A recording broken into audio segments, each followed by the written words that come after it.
Herkesin merakla beklediği bir otomobil için çok uzaklara geldik. Bu kez Portekiz'de Lizbon'dayız ve yanımızda BMW'nin yepyeni 5 serisi var. 5 serisi henüz yollara çıkmayacak, daha vakti var. Şubat 2017'de her yere dağıtılacak. Türkiye'de ise Mart ayında, Mart 2017'de satışa çıkacak. 5 serisine dışarıdan baktığınız zaman önceki nesiller kadar inanılmaz değişiklikler yok. Çok farklılıklar yok. Yani hemen hemen aynı yapıya sadık kalmışlar. Tabii ki farklı.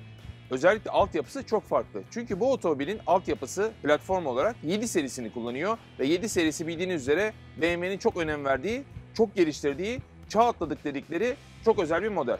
5 serisinin tarihçesine bir göz atarsanız aslında bu otomobilin BMW tarihi açısından çok önemli bir seri olduğunu görürsünüz. 1972 yılında BMW'nin şimdiye kadar yapmış olduğu 5. platform.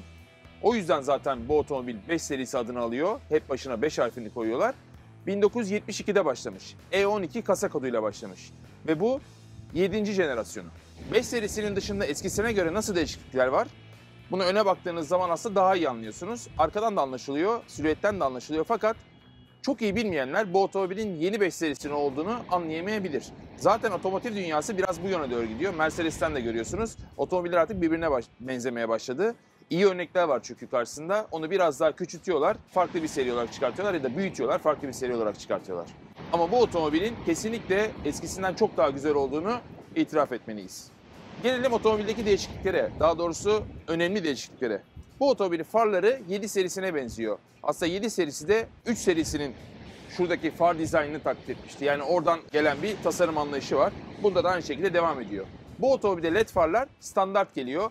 Ayrıca adaptif farklı bir teknoloji daha var. Bunu opsiyonel olarak alabiliyorsunuz. 500 metreye kadar aydınlatan uzun hüzmeli farlar karşıdan gelen otomobilin gözünü almayacak şekilde yanabiliyor. Bu bir opsiyon. Ayrıca BMW'nin ızgaraları, yani böbrek dedikleri ızgaraları da bu otomobilde çok daha fazla genişlemiş durumda. Ve bu böbreklerde özellikle Efficient Dynamics'te, yani daha az yakıt tüketen modellerde farklı çalışan bir mekanizma var içinde. Ve bu sayede otomobilin rüzgar direnç katsayısı 0.22. Yanlış duymadınız, 0.22. Yani bu değer bu segmentte başka hiçbir otomobilde yok. G30 kodlu bu yeni 5 serisinin aslında bir önceki nesillere göre o kadar çok fazla bir değişim olmadığını söylemiştik. Bu otomobil daha çok 7'ye benziyor. Yine 5 serisinin dikkat çeken başka bir özelliği ise otomobilde çok krom kullanılması. Tabii bu opsiyon donanımla alakalı bir şey ama otomobilde kullanılan kromlar bu otomobili 7 serisine daha çok yaklaştırıyor. Daha elegant gösteriyor. Nedir bu kromlar? Farlar, böbrek zaten oldukça parlıyor ama alt taraflarda da çok güzel kromlar kullanılmış. Bir de yan tarafa geçtiğimiz zaman 5 serisinin aslında tanınacak bir özelliği bu. Yani onu ayırt edebilecek bir özelliği. Şu çamurluklarda yine krom bir havalandırma girişi bulunuyor. Havalandırma girişi diyorum. Normalde çünkü bu otomobillerde sadece süs olarak bunlar kullanılır. Bu aslında fonksiyonel, bayağı bir fonksiyonel. Şu davlumbazlarda hava girişi var. Buradan geliyor ve buradan çıkıyor. Bu da aerodinamik yapıyı etkileyen, yani o 0.22 değerini bulmasına yardımcı olan bir faktör. Yeni 5 serisinin arkasına baktığımız zaman aslında daha da genişlemiş bir 3 serisi görüyoruz. Ya da daha daralmış bir 7 serisi görüyoruz. Bunun nedeni stop farları. Stop farları eskisinde biraz daha buradan kesikti. Buraya kadar daha uzamış. Mümkün olduğu kadar uzatmışlar. Artı biraz daha yüksekti. Bu otomobilde daha ince ve uzun stop farları var. Ve ortaya kadar biraz daha uzun şekilde devam ediyor. Yine bunlar OLED şeklinde, yani şerit şeklinde yanıyorlar. Gece görüntüsü çok şık, inanın. Geri kalan yerler ise tampon, bagaj kapağı vesaire BMW'den alışık olduğumuz tasarım unsurlarını taşıyor. Otomobilin yeni bir özelliği ise bagajı. Bagajı bu sefer yine her otomobilde olduğu gibi ayağınızı buraya koyarak açabiliyorsunuz. Bu sırada BMW'ciler bize öğretti çünkü bunu ilk seferde açmak çok zor oluyordu. Arkaya bayağı tekme atıyorduk, ayağımızı yani dans ediyor gibi oluyorduk. Fakat bu otomobilde tek hızlı bir hareket, tekme atıyormuş gibi hareket edin diyorlar ve o şekilde kapanıyor diyorlar. Veya açılıyor diyorlar tabii ki. Bu sırada otomobilin bagajı buradan kapanabiliyor ya da yine ayağınızı buraya vuruyorsunuz. Daha doğrusu vurmuyorsunuz, sadece bir hareket yapıyorsunuz. Kendi kendine kapanıyor. Bu sırada otomobilin bagajı 10 litre daha büyümüş eskisine oranla. 520'den 530 litreye çıkmış ve yükleme alanında oldukça başarılı.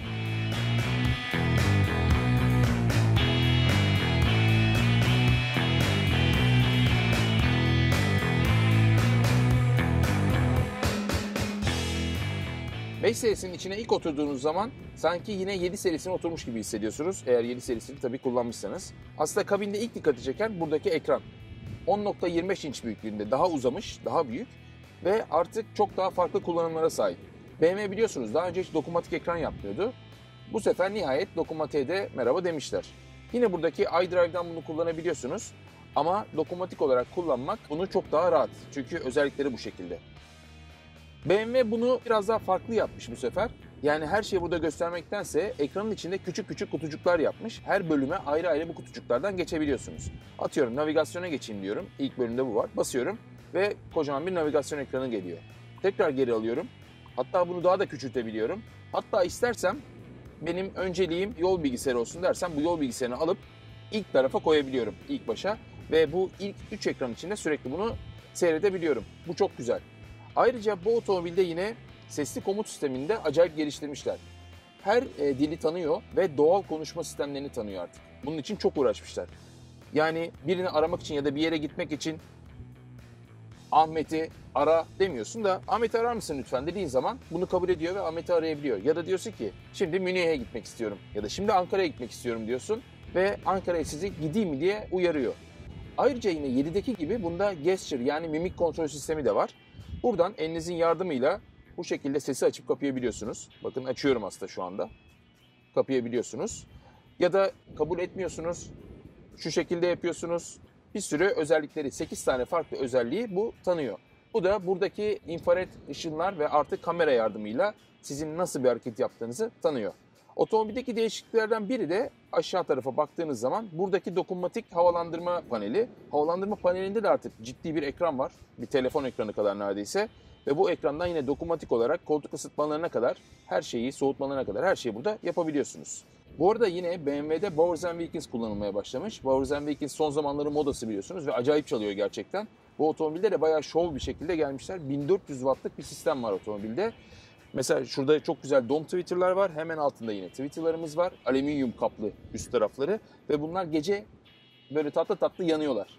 Yani kapının içinde müzik sisteminin yer aldığını gözünüze sokuyorlar diyeyim. Otomobildeki değişik sistemlerden biri de head-up display. Head-up display şimdiye kadar başka hiçbir otomobilde görmediğim kadar güzel 5 serisinde. Çünkü eski şu kadar bir alandaydı. Şimdiki bayağı büyümüş. %70 büyütmüşler alanı. Ve içinde renkli olarak her şeyi gösteriyorlar. Ve 3 boyutlu. Çok tatlı. Yani buradaki yol bilgisayarındaki verileri, navigasyonu, anlık hızınızı ya da bu otomobilde yine tabela algılama sistemleri falan var. İşte kaç kilometreye gitmeniz gerektiğini, hepsini, bütün uyarıları orada gösteriyor. Yani başka hiçbir yere bakmanıza gerek yok. Bakacağınız tabii burada bir kadran var. Kadran da çok şık. Yine bir ekran, dijital bir ekran. Ama tabii sanki analogmuş gibi göstergeleri var. Ve buradaki sürüş modlarına göre şekli ve rengi değişiyor. Bu arada sürüş modları demişken bu otomobile bir sürüş modu daha eklemişler. BMW'de çünkü Sport, Comfort ve Eco Pro vardı. Bu sefer de adaptif diye bir sistem koymuşlar. Adaptif artık sizin kullanım stilinize ve her gün yaptığınız, yol aldığınız yola göre ya da işte kavşaklara göre kendini ayarlayan ve sizin kullanımınıza göre otomobili set eden, ayarlayan bir sistem. Yani çok sert kullanıyorsanız direksiyonu sportif yapabiliyor. Gaza çok hızlı basıp fren çok kullanıyorsanız biraz daha onu yumuşatabiliyor. Yani size göre ayar yapabilen çok akıllı bir sistem. Bunun yanında BMW de semi otonom sürüşe bir adım attı 7 serisiyle beraber. Ve bunda da oldukça geliştirilmiş bu. Hatta 7 serisinden artıları bile var. Bu sisteme BMW Personal Copilot diyor. Ve 7 serisinden ekstra olarak bunda şerit değiştirme asistanı da var. Sinyal kolunu 1,5 saniye kadar bir tarafa tuttuğunuz zaman otomobil eğer yan taraf müsaitse kendi kendine şerit değiştiriyor ve o şeride geçtiği zaman tekrar şeritten devam ediyor. Aynı zamanda yine bütün otomobillerden hep size sunmuş olduğumuz otonom sürüşle ilgili birçok şey bu otomobillere oldukça başarılı bir şekilde çalışıyor. Bunu test ettik. Direksiyonu belli bir süre dokunmadan istediğiniz virajları dönebiliyor. Tabii çok sert virajlar olmamak kaydıyla ve yerde şeritler olmak kaydıyla. Ve otomobil gezinmiyor. Çok güzel ayarlamış kendi kendine. Çok sade ve yumuşak bir şekilde gidiyor. Zaten otomobilin süspansiyonları falan da harika. Bu otomobilde sessiz ve güvenli bir şekilde seyahat etmek için BMW mühendisleri çok çalışmışlar. Şu tavan izolasyon malzemeleri bile farklı bir izolasyon malzemesiyle kaplamışlar ki akustiği emsin dışarıdan gelen sesleri diye. Hatta ön camın bile iç tarafında farklı bir kaplama var. Ses düzeyini gittikçe azaltmak için. Zaten kaliteden çok bahsetmeme gerek yok. Burada kullanılan malzemeler harika. Ayrıca otomobilin yine şasisinde kullanılan, platformunda kullanılan, gövdesinde kullanılan farklı malzemeler bu otomobilin 100 kilo daha hafiflemesini sağlamış. Böylece direksiyonda da siz eski 5 serisi gibi bir kütle kullanıyormuş hissinde değilsiniz. Bu otomobil daha sanki 3 serisi kullanıyormuşsunuz gibi, daha hafif bir otomobil kullanıyormuşsunuz gibi. Bu da çok iyi artı bir özellik bence. Bu arada bu otomobilde alüminyum ve çelik dışında magnezyum da kullanmışlar. Bu da çok güzel bir özellik. Ayrıca yine bu otomobilde saymakla bitmeyen birçok özellik mevcut. Mesela buraya bir yine kablosuz şarj ünitesi koymuşlar ve bu kablosuz şarj ünitesi iPhone'larda yok ya. Yine BMW imzalı bir aparat koymuşlar. iPhone'u bunun içine takıyorsunuz ve artık kablosuz şarj edebiliyorsunuz.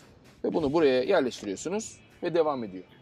Yine aynı zamanda Apple CarPlay ilk defa bu otomobilde kablosuz olarak algılayan bir sistemini devreye sokmuş. İlk defa bu otomobilde var. Yani hiçbir kablo takmadan Apple CarPlay'e entegrasyon yapıyorsunuz. İlk başta zaten kendi telefonunuzu tanıttıktan sonra içeri girer girmez sizinle ilgili her şeyi bu otomobil yapıyor. Yine bu otomobilde söylüyorum ve saymakla bitmez. Yine değişik farklı sistemler daha var.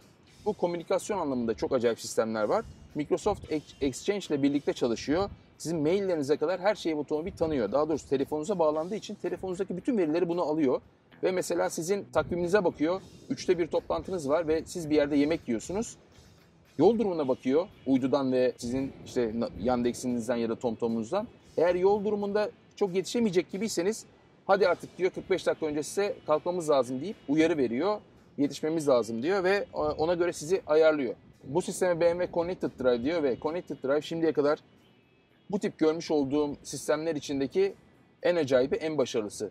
Tabii Türkiye'de ne kadar çalışır onu bilemiyorum ama şu anda Amerika'da ve ayrıca Avrupa'nın birçok kentinde çalışmaya başlamış bile. İleride mutlaka her yerde aktif olacaktır. Bu otomobilin içindeki teknolojileri anlatmaya başlayınca tabii biraz boyutları unuttuk. Yani aslında geniş ama çevrede o kadar çok kullanılan malzeme var ki böyle acayip ferah hissetmiyorsunuz açık söylemek gerekirse. Ama sizi her şekilde kavraması bu otomobilde ve her şeyinizin elinizin ulaşabileceği yerde olması, bütün butonların, kontrol panellerinin çok güzel bir özellik. Yani o sizi hiç rahatsız etmiyor. Bu çok güzel. Onun dışında arka tarafta yani hem baş mesafesi hem diz mesafesi olarak burası gayet iyi. Onun dışında arka tarafa geçtiğiniz zaman da arkada da diz mesafesi konusunda geliştirmeler var. Çünkü bu otomobilin dışı eski modele göre 3 santim daha uzamış. Genişliği ise 1 santim kadar artmış. Yükseklikte 1,5 santim kadar artmış. Yani hep büyüdüğü için içeriye de bu yansımış. Hatta iz mesafesi de dingil mesafesi de 1 santim kadar artmış. Yani 7 serisinin platformunun kullanılması bu otomobil içine de ferahlık katmış. 5 serisinin arkası da kendinden bekleneceği kadar rahat. Ön koltuk benim ayarımda olmasına rağmen burada bayağı bir diz mesafesi var. Baş mesafesi de gayet iyi sayılır. Hoparlörlerimiz yine arkada oldukça şık. Arka taraf gayet iyi. Burada uzun süreler yolculuk yapılabilir.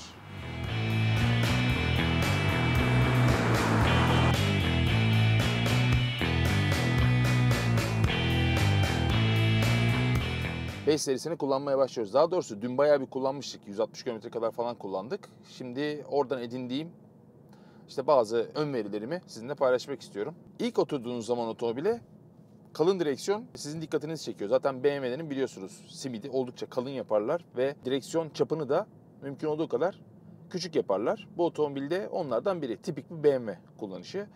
Koltuğu acayip rahat. Yani eski BMW modellerine, 5 modellerine göre daha geniş. Yani 7'ye biraz benziyor zaten ve üst tarafı daralmıyor. Yani şu omuzlar da iç tarafta kalacak şekilde acayip konforlu koltukları var.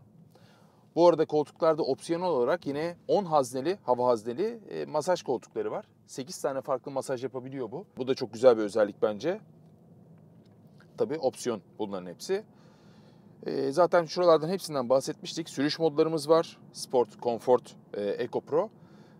Sport'ta ekran kadranımız kırmızıya dönüşüyor. Comfort'ta normal beyaza dönüyor. Eco Pro'daysa aldığınız zaman maviye dönüşüyor. Ne kadar yaktığınızı, işte nereden ne kadar enerji kazanabildiğinizi size aktarabiliyor. Adaptif ise tamamen farklı. Adaptifte ekran çok değişmiyor.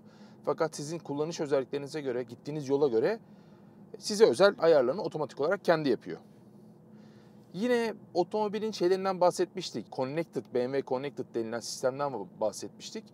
Burada atladığımız bir konu daha var. Hemen onu da bahsedeyim size. Otomobilde bulunan hani park sensöründe vardır ya 4 tane kamera vardır ve yukarıdan otomobili de koyar ve sanki yukarıdan uydudan izliyormuşsunuz gibi sağını solunu her yerini görürsünüz. İşte bunda da o sistem iyice gelişmiş. Telefonda aplikasyonunuz var, Connected aplikasyonunuz. BMW Connected daha doğrusu. Bunu yüklüyorsunuz, otomobille birbirine senkronize ediyorsunuz. Daha sonra mesela yine bir restoranda otururken otomobili park ettiğiniz yerde ne durumda olduğunu buradaki kameralara bakarak görebiliyorsunuz. Yani aslında şuradaki geri vites kamerasında görmüş olduğunuz 360 view denilen özellikler vardır ya onu kendi telefonunuzda görüyorsunuz. Değişik, ne işe yarar bilmiyorum ama otomobilinizin sürekli güvende olduğunu veya işte yanına biri yaklaştı mı, etti mi ya da bir yere park ettiğiniz hemen çekerler, çekmezler. Riskli bir yer. Hemen onu da acaba polis geldi mi, çekici geldi mi onu görebileceğiniz bir durum. Aslında güzel, değişik. Yani arkadaşlarınıza hava atabilirsiniz. Bunun dışında yine sistemi o kadar çok geliştirecekler ki park yeri bile kendi kendine arayıp sizin kredi kartınızda o aplikasyonda kayıtlı olduğundan park yerinin parasını bile, ücretini bile ödeyip otomobili park edeceğiniz yere götürecek kadar sistem var. Ayrıca yine bu otomobil 7 serisi gibi kendi kendine de park edebiliyor opsiyonel. Kendi kendine tabii ki park edebiliyor ama kumandadan, yani bu görmüş olduğunuz otomobilin anahtarından otomobili uzaktan kumandalı olarak park edebiliyorsunuz. Bu da güzel bir özellik. Yani rakibi E serisinde falan da vardı zaten. Gayet de iyi çalışıyor gördüğümüz kadarıyla. Ama tabii bir opsiyon olduğu için bunu deneme fırsatı bulamadık. Size gösteremeyeceğiz ne yazık ki. Bu otomobilin en büyük özelliklerinden biri 4 çeker sistemle beraber geldiği zaman integral 4-wheel steering, yani 4 tekerlekten döndürme sistemi, yönlendirme sistemi de var. Yani otomobilin ön lastiğini ne kadar çevirirseniz o açıya göre arka lastik de aynı yönde daha az açıda dönüyor. Böylece hem şerit değiştirmelerde, özellikle şehir içi manevralarda dönüş çapı olarak falan onu iyice daraltıyor. Çok işe yarayan bir sistem bu. Ve 4 çeker X-Drive versiyonlarda bu kullanılıyor. Oldukça bu konuda iddialılar.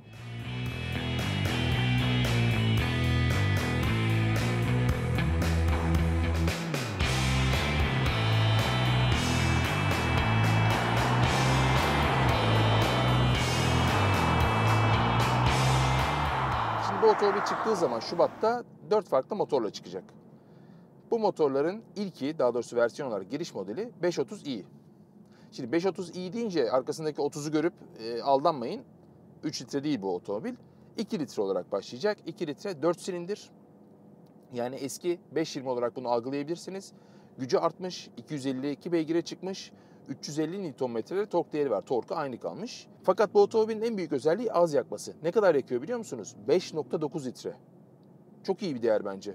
Ki böyle ağırlıktaki bir otomobil için. Çünkü bu otomobilin ağırlığı 1540 kilo. Her ne kadar 100 kilo hafiflemiş olsa da ortalama değerlerde her versiyonda tabii ki farklılaşıyor.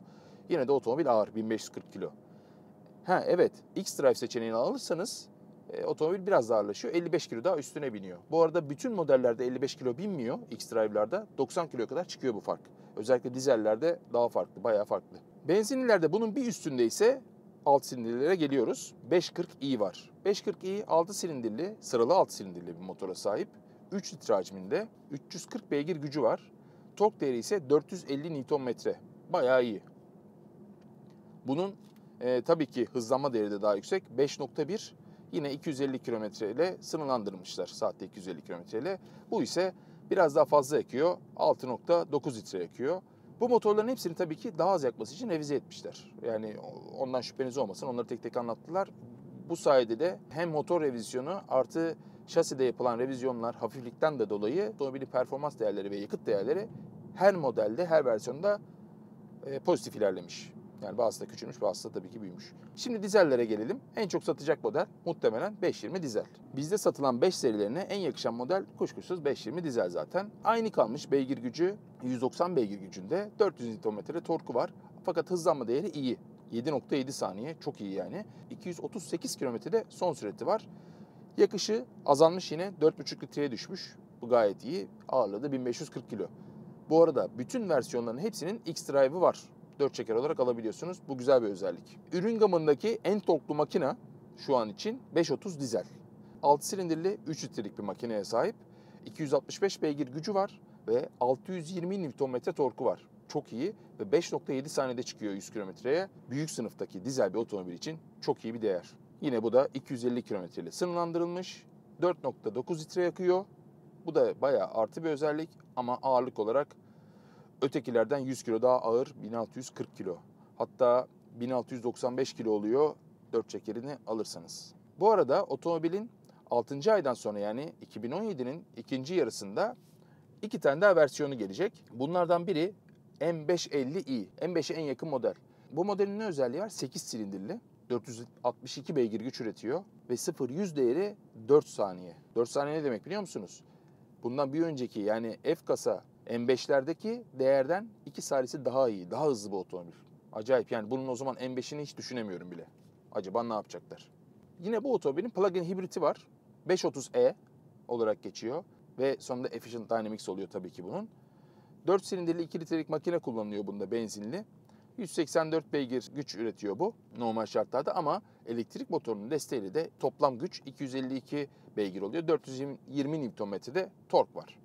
Bu sadece elektrikte 50 kilometre kadar gidebiliyor, menzili var. Ortalama yakıt tüketimi de 1.9 litre. Püf, acayip yani. Bu son iki otomobili yetkililerle konuştuk, Türkiye'deki yetkililerle, Borusan yetkilileriyle. Onlar sipariş üzerine getireceğiz diyorlar ama normal ürün gamında pek getirmeye niyetimiz yok diyorlar. Ama asıl onları ilgilendiren, hatta bizleri de ilgilendiren, bilmiyorum şimdi ÖTV ile ne olur ne biter. ÖTV ile ilgili biliyorsunuz dedikodular var, daha 2016'nın sonlarına doğruyuz. 520 gelecek. 520 1.6 litrelik motor yine yapılıyor. Yine olacak bu otomobilde, merak etmeyin. Hatta onu geliştirdiklerini söyledi. Dün yemekte yetkililere de sordum özellikle. O motoru biraz daha geliştirdiklerini söylediler. Merak etmeyin, gelecek, sizin için yapıyoruz dediler. Fakat 7. ayı beklemeniz lazım dediler. 7. ayda ortaya çıkacakmış. Borusan'ın ne zaman ithal eder bilemiyorum. Bir de ÖTV'le ne kadar avantajı olur onu da hiç bilemiyorum. Belirsizlik içindeyiz şu aralar. Bir versiyon daha var. Bu aslında versiyon değil. 520 dizelin Efficient Dynamics modeli. Opsiyonlu modeli. Bunda biliyorsunuz yakıt tüketimini azaltmak için bir sürü incik boncuk detaylar kullanılıyor. Bu motorun yakıt tüketimi 3.9 litre 100 kilometrede. Bunun için direnci daha az olan özel lastikler kullanılıyor. Fren geri dönüşüm, enerji geri dönüşümü kullanılıyor. Artık coasting denilen bir yapısı var. Özellik var. Belli süratte gittiğiniz zaman, gazdan enerji çektiğiniz zaman boşa atıyor otomobili. Böylece daha az yakıt tüketiyor. Ve ayrıca yine ön tarafta bulunan flapler, mekanik flapler böbreğin içindeki hava girişlerini kapatıp açıyor. Böylece sürtünme katsayısı 0.22'ye düşüyor bu modelde. Yani zaten acayip bir değer, hep söylemiştik. Yani motorlar aşağı yukarı bunlardan ibaret. Şu anda içinde bulunduğumuz model bir 530D. Acayip güzel bir sesi var. Bakın hiç dizel sesini duymuyorsunuz bile. Çok güzel bir egzoz tonlaması yapmışlar. Benzinli makineden daha güzel bile diyebilirim. Yani böyle iddiasız bir benzinli makineden. Harika. Ayrıca tabii bu şasinin dinamizmi acayip. Yani burkulma katsayısı çok düşürülmüş. Üzerinde çok büyük jantlar olmasına rağmen otomobile bir yağ gibi akıyor gibi. Ama aynı zamanda da direksiyon tepkisine bakın. Şu kadarı bile otomobili kafasını oynatıyor. Yani çok güzel. Semi otonomous dediğimiz sistemi denemiştik. O da gayet başarılı çalışıyor. Şerit değiştirme de gayet başarılı çalışıyor. Türkiye'de ne olur? Ona bir şey diyemiyorum. Fakat otomobil sessiz. Direksiyonda size çok net tepkiler veriyor. Yani o sizi kullanıyor gibi değil, siz onu kullanıyor gibisiniz. Bu çok güzel bir özellik. Ben bunu seviyorum. Sadece buradaki butonları, sistemleri çok çalıştırmamanız gerekiyor, açık söylemek gerekirse. Biraz zevk almak istiyorsanız. Çünkü burada şerit asistanını açtığınız zaman ister istemez direksiyonda ağırlık yaparak müdahale etmeye çalışıyor. Yani çünkü sizi şeritte tutmaya çalışıyor ya aksi bir durumda. O size yardımcı oluyor ama sizi sürekli bir yoruyor. Acaba oraya mı çekecek, buraya mı gidecek? Biz buna tam alışamadık hala. Aynı zamanda tabii cruise kontrol, adaptif cruise kontrol ile 210 kilometreye kadar çalışıyor. Bu da acayip bir özellik. Yani sıfırdan 210 kilometreye kadar aktif. Bu da daha önce hiçbir otomobilde bu kadar yüksek sürat olmamış. Lane change, yani şerit değiştirme de buna dahil olmak üzere. Şimdi yeni 5 serisini özetlemek gerekirse, dışarıdan baktığınız zaman çok albenili durmuyor, açık söylemek gerekirse. Yani albenili durmuyor demek aslında çirkin olduğu ya da işte kötü göründüğü anlamına gelmiyor. Yani 5 serisi her zaman yenilendiği zaman bir böyle acayip şey yaratmıştır. Herkes yeni 5, yeni 5, bir gidelim görelim derler. O görüntüsüyle, fotoğraflarıyla sizi etkiler. Ama bunda bana kalırsa yani F10'dan çok bir farklılık yok 6. nesilden. Yani silüet aşağı yukarı aynı. Evet, farlar marlar birçok şey değişmiş. Platform değişmiş. Aslında tamamen farklı bir otomobil baktığınız zaman. Ama dış görünüşte bunu size çok hissettirmiyor. Daha doğrusu bana hissettirmedi, açık söylemek gerekirse. Fakat altında yatan o kadar çok yenilik, o kadar çok güzel teknoloji var ki 5 serisini tamamen şimdiye kadarki en iyi 5 serisi yapıyor. Buna şüpheniz olmasın. Yani BMW burada ne yapmış biliyor musunuz? Aslında biraz kendini kanıtlamış. Tasarım olarak çok üstüne gitmemiş. Çünkü tasarım zaten güzel diyor. 0.22 CD katsayı aldık diyor. Yani en az sürtünmesi olan en akıcı otomobil biziz diyor baktığı zaman sınıfında. Evet, haklılar. Onun için diyor çok fazla bir şey değiştirmeme gerek yok diyor. Bunda da haklılar, bir şey demiyorum. Ama insan biraz daha böyle yeni 5 aldığı zaman tamamen başka bir otomobil almışın dedirtmek istiyor, açık söylemek gerekirse. Diğer rakiplerinde biraz, Audi'de mesela bu hep böyledir. Hep aynıdır otomobiller. BMW'de biraz tekrarlamaya başlamış bununla. Fakat dediğim gibi teknik olarak bu otomobilin üstüne başka bir BMW şimdiye kadar yok. 7'den falan bahsetmiyorum tabii ki. Tabii bir de elektriklerden bahsetmiyorum. Ayrıca bütün otomobiller böyle olacaksa biraz da korktum. Yani sizin böyle en iyi arkadaşınız gibi, sanki sizin asistanınız gibi sizin zamanınızı, şeyinizi bile, takviminizi bile ayarlıyor. Toplantım var, hadi geç kalıyoruz, çıkalım diyor. Bir süre sonra kendi kendine gidebilecek şu direksiyon tutmazsan falan. Yani otomobil başka bir yöne gitmiş artık. Tek kelimeyle harika. Başka hiçbir şey diyemiyorum. Ama tasarımı konusunda yine fikrimin arkasındayım. Rakipleri, en büyük rakibi bunun A6'yı çok görmüyorum açık söylemek gerekirse. Güzel otomobil ama Audi'ler çok kendini tekrarlıyorlar. E serisiyle kıyaslarsak da tasarım olarak tartışılır. Bu otomobil daha sportif, kullanımı daha sportif ve teknolojik olarak da E serisine artık sıkı bir rakibim ben diyor. 1.6'nın gelmesiyle de eğer bu donanımı sunacaksa bu otomobil çok satar, benden söylemesi. Ama bunun için Mart 2017'yi beklememiz gerekiyor Türkiye'de. O geldiği zaman, hatta Mart değil de Temmuz, Ağustos zamanlarında, yani 1.6 motorlu bir 5 serisi kullanırız. Ondaki testimizi, fikirlerimizi tekrar yayınlarız. O zaman şimdilik hoşça kalın diyelim size. Bir sonraki testimizde görüşmek üzere dileyelim ve 5 serisini artık bekleyelim. Bu arada bu videoyu beğenmeyi, altına yorum yapmayı ve abone değilseniz kanalımıza abone olmayı lütfen unutmayın. Hoşça kalın.